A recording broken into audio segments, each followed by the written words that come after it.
When we put the Torah back into the Aron Kodesh, we're all familiar with the words of Eitz Chaim Hi Lamachazikim Ba, that the Torah is like a tree of life to those who grab onto it. And so the Sefer Charedim suggests in the first parak that a person take one mitzvah out of all the mitzvahs, and that be the mitzvah that they fulfill in the best possible way, that they be so diligent in fulfilling that mitzvah throughout their entire lives. Well, what happens to all other mitzvahs? Of course we should fulfill all other mitzvahs, so why does he say one mitzvah? And he explains as follows. He says, when a person wants to feel a connection to a tree, so they can walk over to a tree and they can try to touch the tree. But if they try to touch all of the branches of the tree at once, it's impossible. But if they hold on to one branch of the tree, then they feel connected to the rest of the tree if they're grasping onto that one branch. And so he says, grab onto one mitzvah, do it as best as possible, and we'll feel connected to the entire tree, even if not all mitzvahs we can do as diligently and as perfectly as we do with that one mitzvah.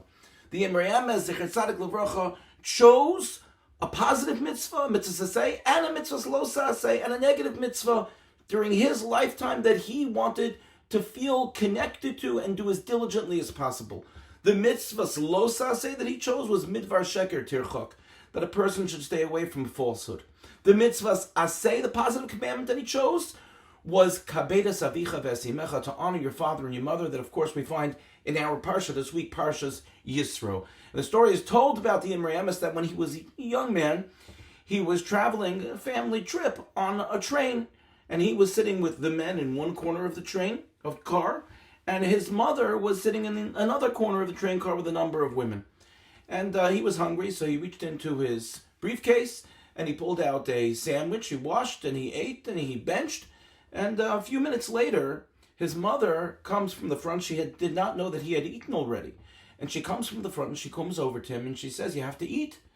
And he didn't respond to his mother and say, I already ate.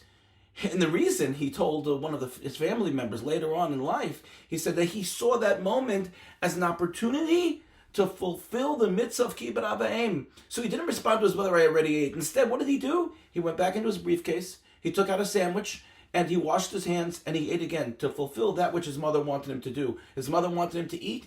He said, an opportunity to fulfill the mitzvah of kibbud av v'em. That's my special mitzvah. I'm going to go and just do whatever my mother told me. She told me to eat. I'm going to go and I'm going to eat.